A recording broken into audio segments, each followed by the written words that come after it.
வட்டாட்சியர் அலுவலகத்தில் வருவாய் தீர்வையம் 1434 பாசலி சமபந்தி கூட்டத்தை தாம்பரம் சட்டமன்ற உறுப்பினர் SR ராஜா அவர்கள் துவக்கி வைத்தனர். செங்கல்பட்டு மாவட்டம் தாம்பரம் வட்டாட்சியர் அலுவலகத்தில் வருவாய் தீர்வையம் 1434 பாசலி சமபந்தி கூட்டம் செங்கல்பட்டு மாவட்ட தனி துணை ஆட்சியர் ஜோதி சங்கர் தலைமையில் நடைபெற்றது. இந்த கூட்டத்தில் தாம்பரம் சட்டமன்ற உறுப்பினர் SR ராஜா அவர்கள் கலந்து கொண்டு துவக்கி வைத்தனர்.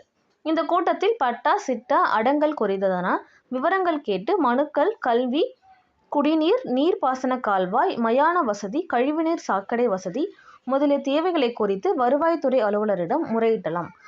வீடு கட்ட அரசு கடன், குடும்ப அட்டை மற்றும் ஆதரவற்ற விதவைகள் மற்றும் முதியோர் ஓய்வூதியம், இலவச அரசு காப்புறுதி அட்டை, வறட்சி நிவாரண நிதி கோருதல், நிலப்பட்டா மற்றும் நிலப்பட்டா சர்வே எண்கள் மாற்றங்கள் தொடர்பான வருவாய் தீர்வையத்தில் பொதுமக்கள் கோரிக்கைக்கான மனுக்கள் வழங்கினார்கள்.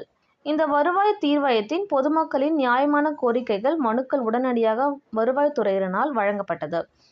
இந்த கூட்டத்தில் தாம்பரம் மாநகராட்சி மண்டல குழு தலைவர் காமராஜ், இந்திரன் மற்றும் உறுப்பினர்கள், கழக நிர்வாகிகள், அரசு அதிகாரிகள், பொதுமக்கள் உடனிருந்தனர்.